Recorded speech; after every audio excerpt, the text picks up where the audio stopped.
de m'entretenir avec vous. Et je remercie l'homme de Dieu, le pasteur Johan. Vous savez, il y a des églises qui sont de partenaires. À chaque fois que je suis ici, c'est Amour et Vérité et Miracle qui sont devenus mes églises. Parce que nous partageons certaines choses, nous partageons les expériences. Et à chaque fois que je suis ici, il y a toujours une occasion que l'Église me laisse pour passer, partager la parole. Et ça, c'est une bonne chose, c'est une marque de confiance. Et ce matin, aujourd'hui, je voulais partager quelque chose de très important que nous entendons chaque jour. Et je crois que je vais te rappeler. Je vais te rappeler, je vais peut-être marteler, je vais encore accentuer sur cela pour que chacun de nous comprenne réellement que Dieu ne l'a pas abandonné. Amen. Bien, peut-être pour de nouveau, mais je suis le pasteur François, je suis marié, père de 3, j'ai beaucoup d'enfants. Beaucoup d'enfants, comme un vrai Africain.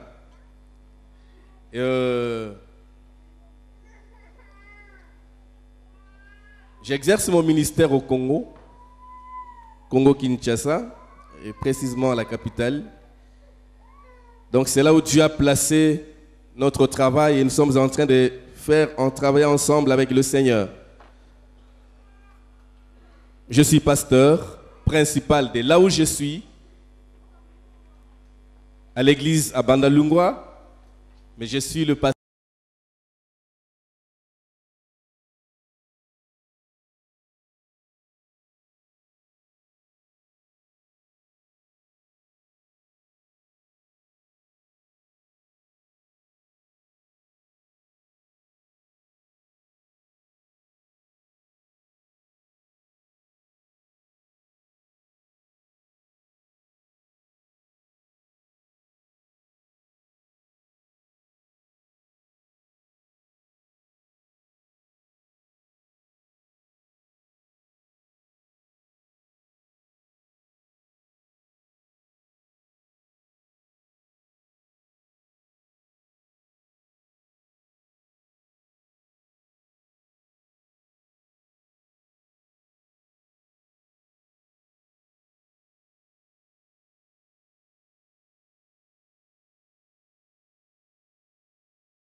pasteur assistant du pasteur Dominique. Dominique Ngoï. Donc, nous travaillons au centre évangélique La Résurrection. Amen. Et jusque-là, Dieu ne m'a jamais dit de quitter quel que soit ce qu'il fait. Dieu ne m'a jamais dit de désobéir à mon pasteur jusqu'à présent. Et je prie que ça reste comme ça, parce que c'est dans l'unité que Dieu bénit. Alléluia. Ok, je vais parler sur quelque chose, comme je disais tantôt, dans Hébreux chapitre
quelque chose qui l'aide pour aller, qui projette plus loin et qui ramène vers sa bouche. Alors la foi, c'est quelque chose qui nous aide à aller plus loin là où toi tu ne peux pas arriver. Toi tu te mets sur place, tu es là sur place, mais tu crois et tu espères que je peux obtenir ce que j'ai besoin. Mais pour l'obtenir, ma main n'arrivera pas. Moi-même, je n'y arriverai pas. Mais ma foi arrivera. Donc, la foi te précède.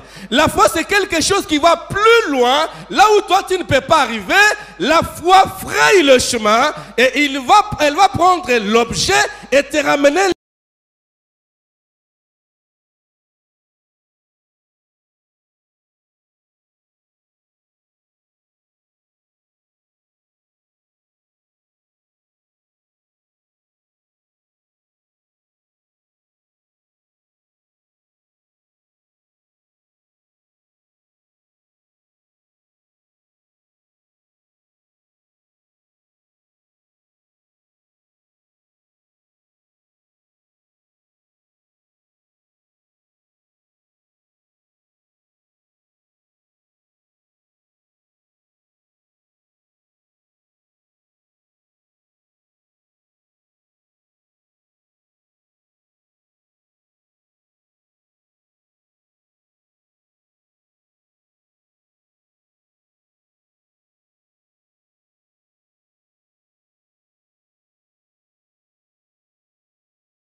faut que celui qui s'approche de Dieu croie. Et croire, c'est la foi. Il faut que celui qui s'approche de Dieu ait la foi que Dieu existe. Quand tu vas te mettre à genoux, à n'importe quel endroit, tu te mets à genoux, mais tu crois. Pendant que je me mets à genoux, il est là. Les gens qui s'hasardent de la prière, au nom de Jésus, nous.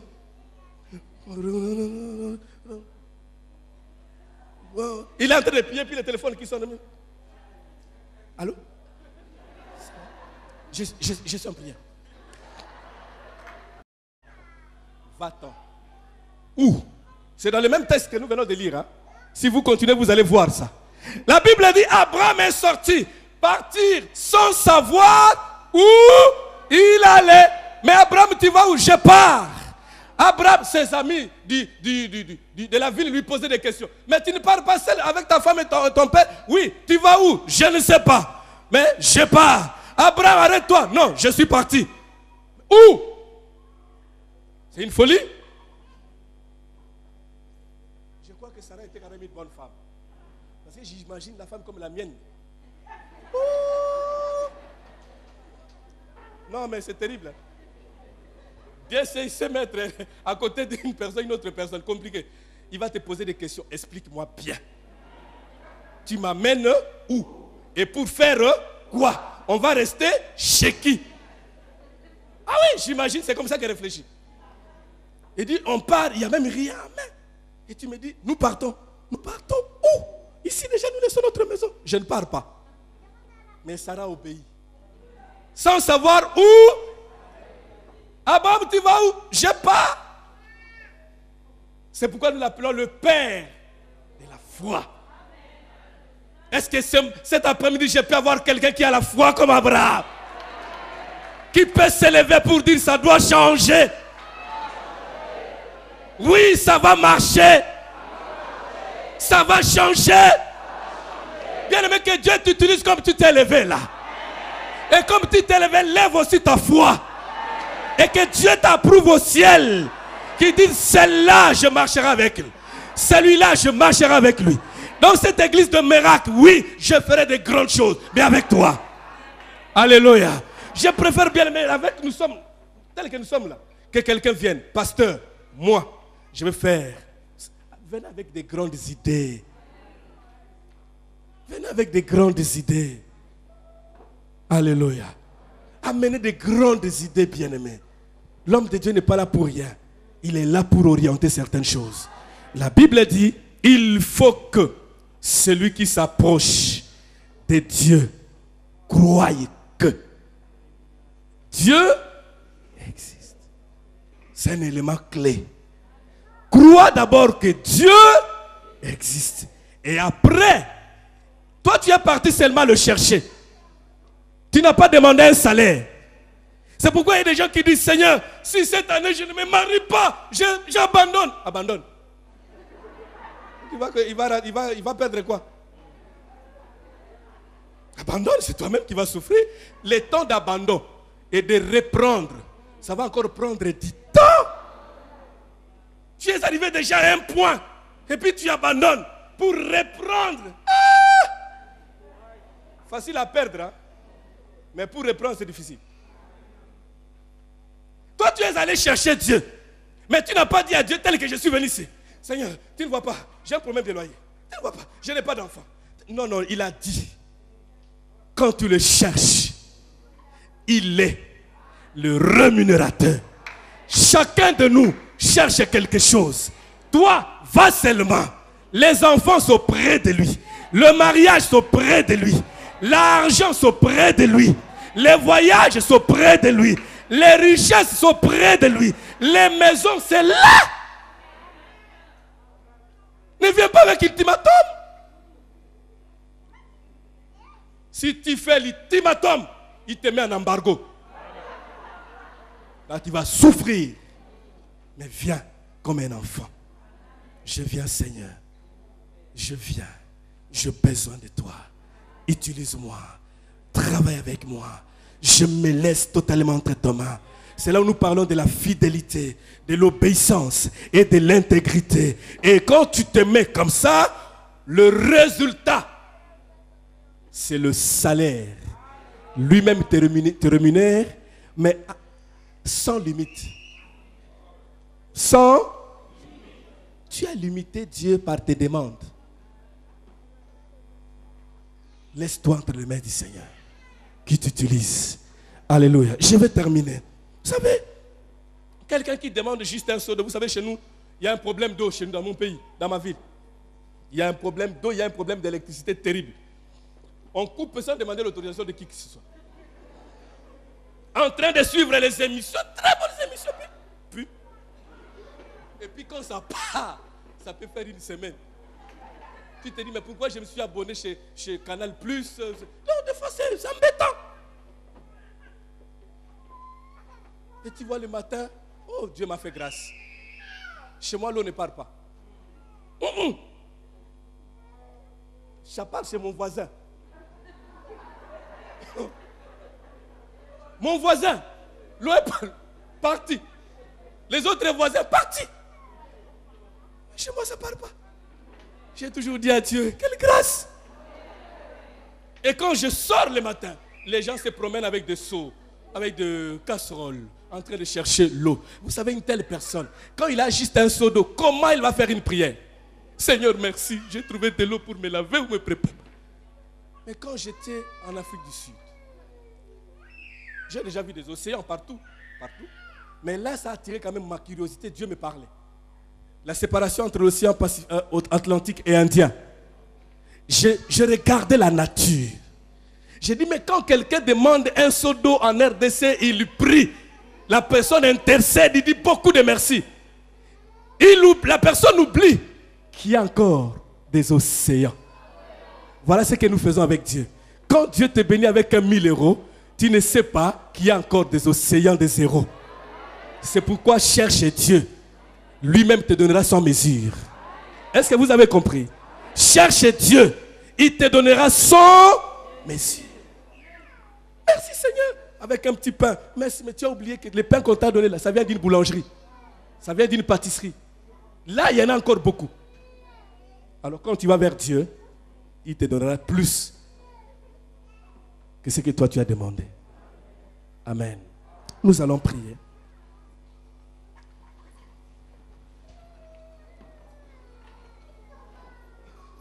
Je veux quelqu'un qui va s'engager aujourd'hui. Mettre sa foi en action. L'apôtre Jacques dit, parle-moi, montre-moi la foi. Sans les œuvres, moi je te montrerai ma foi avec les œuvres. Amen. Je sais que les hommes de Dieu passent dans cette église. Mais s'il y a un homme de Dieu plus joyeux, plus heureux dans cette église, c'est moi. Je vous dis la vérité. Je connais les faibles commencements. On a prié ici en l'hiver, il y avait tout ça, il n'y avait rien. On priait ici, on tremblait, je prêchais, le froid. Ah oui. Et quand je vois ça, je bénis Dieu. On doit encore avancer. Que toute personne qui a sémé dans cette église ne soit pas déçue. Ne soit pas déçue. Qu'un jour lève la main pour dire, oui, Dieu m'a honoré. Alléluia. Prie, dis à Dieu, donne-moi la foi. Ne demande pas autre chose, donne-moi la foi. Il faut que celui qui s'approche de Dieu croie que Dieu existe et il est le rémunérateur de ceux qui le cherchent. Approche avec Dieu pendant 1 minute de prière. Père notre Dieu, au nom de Jésus, merci parce que ces bien-aimés ont cru que tu es le rémunérateur de ceux-là qui te cherchent.